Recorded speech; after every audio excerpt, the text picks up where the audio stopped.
एक गरीब लकड़हारा अपने जीवन और किस्मत को कोसते हुए जंगल से लकड़ियां काट रहा था।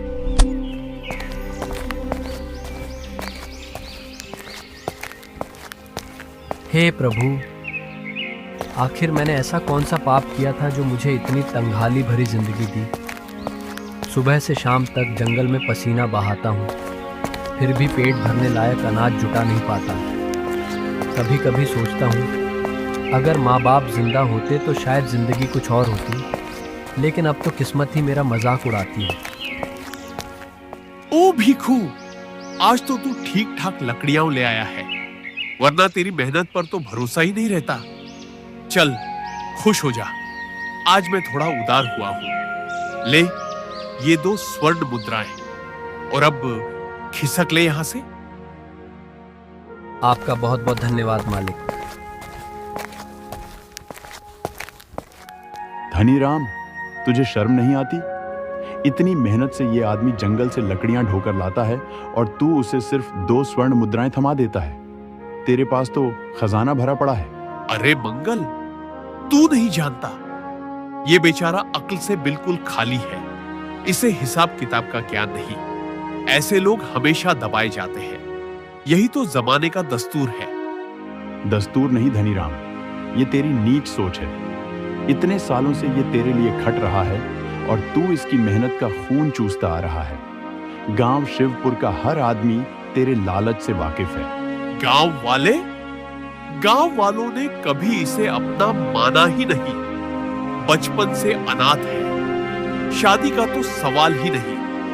बस मेरी दहलीज पर पड़ा रहकर काम करता आया है, इसे कोई फर्क ही नहीं पड़ता। दूसरी ओर भिखू उन स्वर्ण मुद्राओं को देखकर मन ही मन खुश हो रहा था और खुद से बड़बड़ा रहा था। आज मालिक ने पूरे 2 स्वर्ण मुद्राएं दे दी, वरना तो कभी एक ही थमाता है। शायद मैं इसी तरह मेहनत करता रहूं तो एक दिन और ज्यादा देगा, लेकिन जाने क्यों लगता है मेरी किस्मत की झोली हमेशा खाली ही रहेगी। खैर, जो मिला उसी में संतोष करना होगा।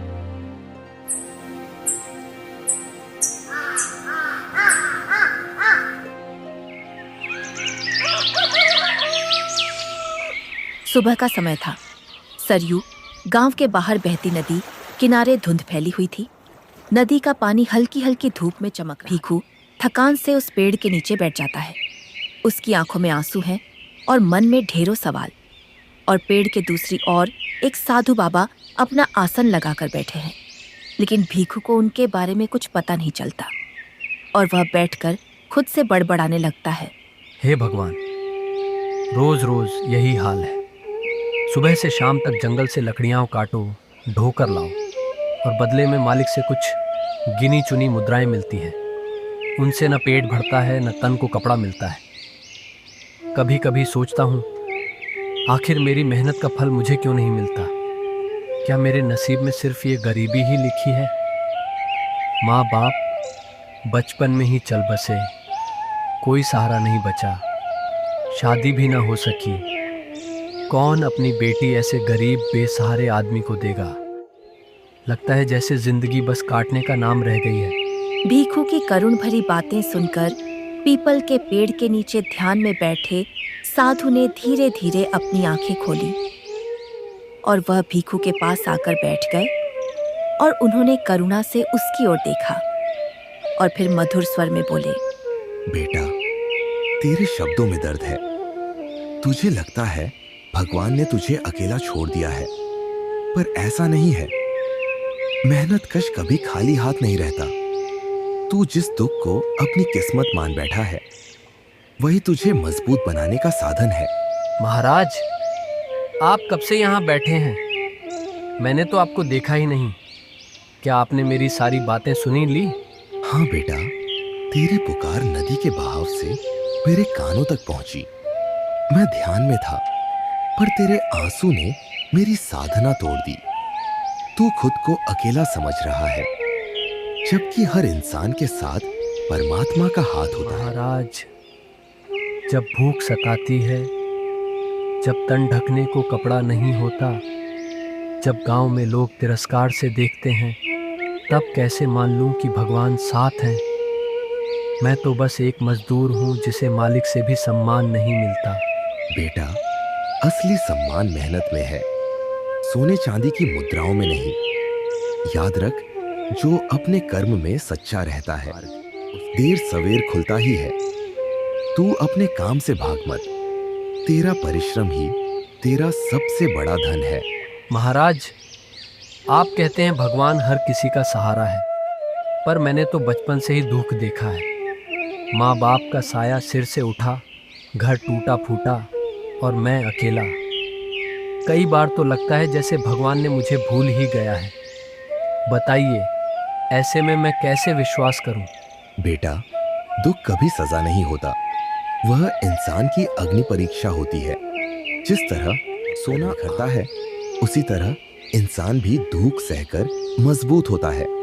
तू कहता है भगवान ने तुझे छोड़ दिया, पर जरा सोच, अगर तूने यह संघर्ष न झेला होता तो तू इतनी मेहनत और धैर्य वाला कैसे बनता? महाराज, मेहनत तो मैंने उम्र भर की है, पर फल वह कब मिलेगा? रोज मालिक से गाली सुनता हूँ, गांव वाले ताने कसते हैं और जेब खाली रहती है। ये किस्मत कब बदलने वाली है? किस्मत कोई आसमान से उतरने वाली चीज नहीं होती बेटा। किस्मत उसी की बदलती है जो अपने कर्म से हार नहीं मानता। देख, इस नदी कभी शांत, कभी उग्र, पर चाहे कितनी ही रुकावटें आई, यह बहना नहीं छोड़ती। यही जीवन का रहस्य है। मतलब महाराज, मुझे अपने दुख से भागना नहीं चाहिए? हाँ बेटा, दुख से भागने वाला हमेशा हारा हुआ कहलाता है, लेकिन जो दुख का सामना करता है वही विजेता होता है। तू मालिक की गालियां सुनकर टूटता है, पर यही मेहनत तुझे एक दिन सबके सामने ऊंचा खड़ा करेगी। महाराज, आपकी बातों से दिल को थोड़ी राहत मिली है, पर सच कहूँ तो पेट की भूख और तन की गरीबी जब सताती है तब इन शब्दों से ज्यादा उम्मीद नहीं जगती। तेरी बात सही है बेटा। शब्द तभी ताकतवर बनते हैं जब उन पर चलने की हिम्मत हो। तुझे कोई सोना चांदी नहीं दे सकता, लेकिन मैं तुझे आशीर्वाद देता हूँ। तू अपने कर्म में अडिग रहना, विश्वास मत खोना। देखना, समय बदलेगा और तेरा नाम भी लोग सम्मान से लेंगे। ठीक है बाबा जी, मैं आपसे वादा करता हूँ कि मैं अपनी मेहनत नहीं छोड़ूंगा। चाहे गालियाँ मिलें या ताने, मैं काम करता रहूंगा।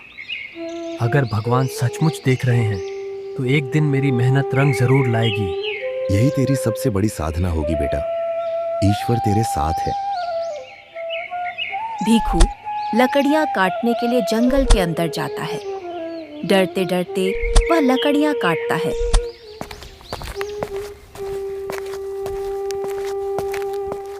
और फिर मालिक के घर लौटता है।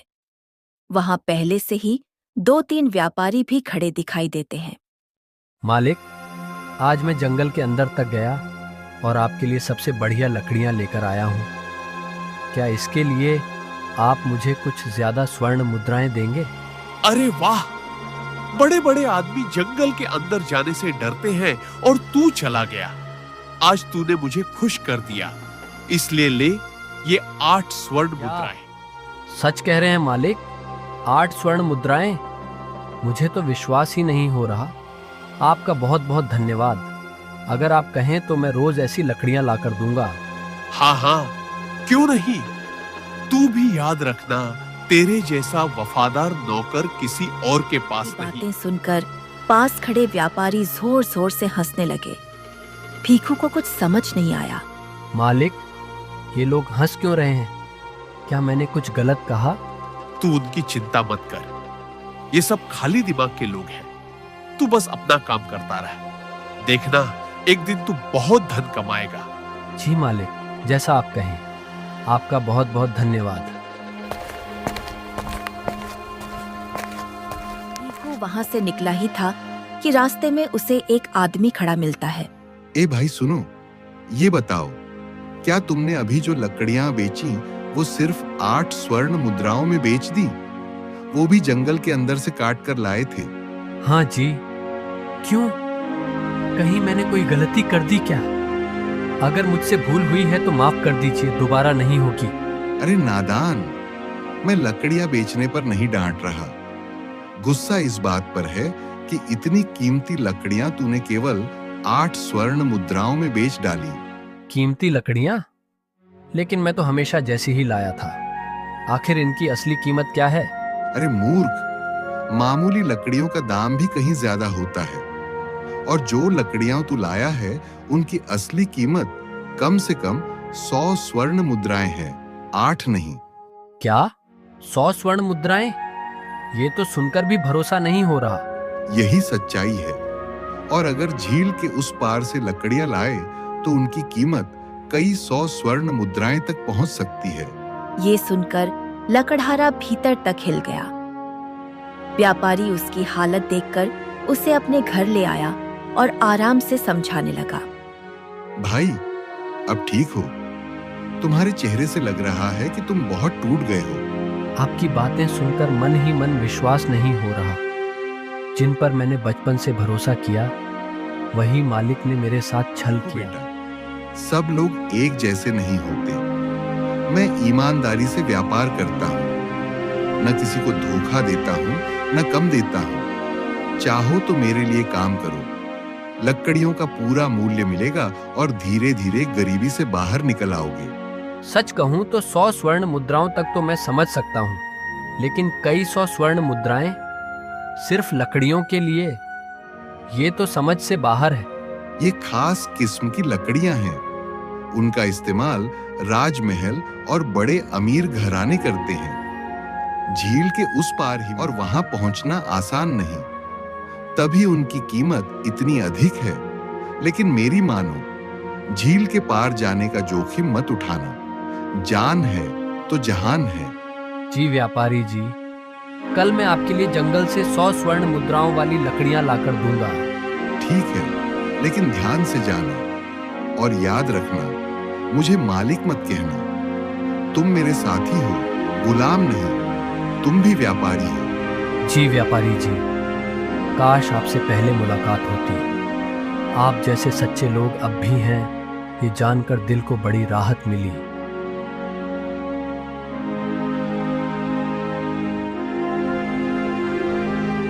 अरे, बातें बाद में कीजिए, पहले भोजन कर लीजिए, वरना ठंडा हो जाएगा। अरे हाँ हाँ भाग्यवान, हम भी आते हैं भोजन करने। चलो भाई लकड़हारे, पहले हाथ धो लो, वरना मेरी बीवी हमें ही धो डालेगी।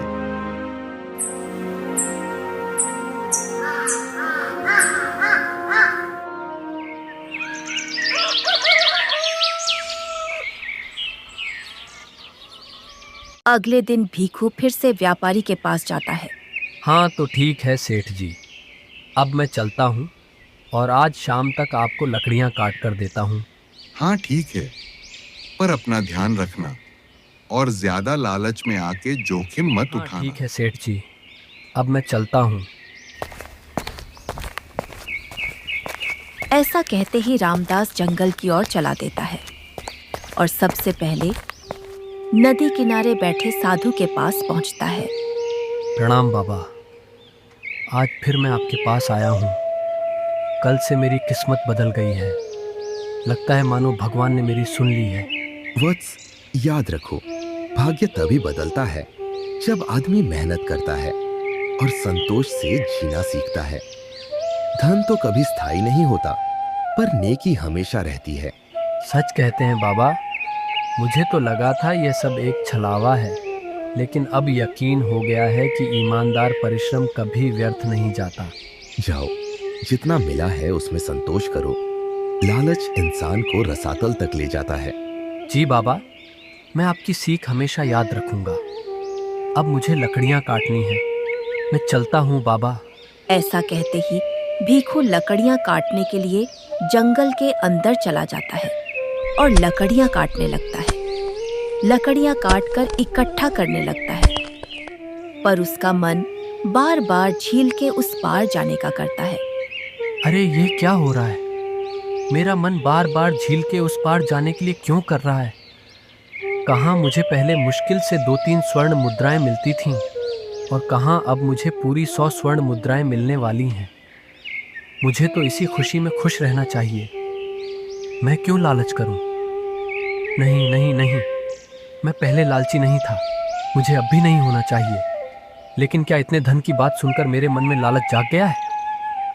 ओह, मुझे खुद को संभालना चाहिए। लेकिन मैंने साधु बाबा से वचन लिया है कि मैं लालच में नहीं फंसूंगा। अगर मैं झील के उस पार गया और लौट कर ही ना आया तो अपने जीवन का क्या करूंगा? इतनी मुश्किल से मेरी किस्मत बदली है। मैं ज्यादा लालच के चक्कर में यह जीवन गंवा नहीं सकता। नहीं नहीं। भीखू ने कैसे भी करके अपने मन को शांत किया और लकड़ियां लेकर सेठ धनीराम के पास गया। हाँ, ये लीजिए सेठ जी, आपकी लकड़ी मैं ले आया। अरे भीखू, मैं अभी तुम्हारी ही बात कर रहा था। मेरी बात कर रहे थे? मैं कुछ समझा नहीं। अरे हाँ, वो क्या है ना कि मुझे तुम्हारी चिंता हो रही थी। अब देखो, तुम इतने गरीब हो और अचानक से तुम्हें पता चलता है कि तुम लकड़ियां बेचकर भी खूब सोना कमा सकते हो, तो कहीं इस लालच में झील के उस पार ना चले जाओ।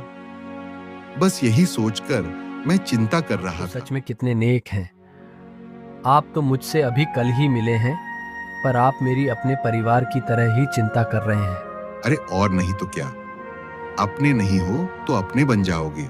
अपना बन जाऊंगा? मैं कुछ समझा नहीं सेठ जी। देखो, मेरी भांजी है, मैं उसके लिए रिश्ता ढूंढ रहा हूँ और तुम उसके लिए एकदम योग्य वर हो। तुम थोड़े सीधे साधे हो, लेकिन दिल के बहुत अच्छे हो, और अब तो तुम अच्छा पैसा भी कमा रहे हो।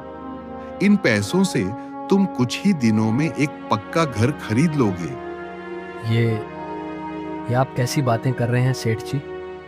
मुझे नहीं लगता कि मैं इस रिश्ते के लायक हूँ। अरे तुम बिल्कुल लायक हो, और वैसे भी तुम भगवान से शिकायत कर रहे थे कि तुम्हारी शादी नहीं हो रही, तो अब क्यों मना कर रहे हो? देखो लड़के, तुम्हें आगे चलकर तो शादी करनी ही है, तो मेरी भतीजी से कर लो। वो रूप में सुंदर है और स्वभाव भी बहुत अच्छा है। खाना बनाने की बात तो पूछो ही मत, इतना स्वादिष्ट बनाती है कि तुम रोज तारीफ करोगे। अच्छा, अगर आप सब बोल रहे हैं तो ठीक है, मैं राजी हूँ। बताइए कब करनी है शादी? अरे इतनी भी क्या जल्दी है, पहले अपने लिए घर तो खरीद लो। बिना घर के पत्नी कहाँ रहेगी? क्या तुम चाहोगे कि वह झोपड़ी में रहे? हाँ, आप सही कह रहे हैं। मैं मेहनत करूंगा और एक अच्छा घर बनाऊंगा, ताकि मेरी होने वाली पत्नी को कभी कमी ना हो। मुझे पता था कि तुम मेरी भांजी के लिए उत्तम वर हो। आओ आओ, अब तो रिश्तेदार बन ही गए हम।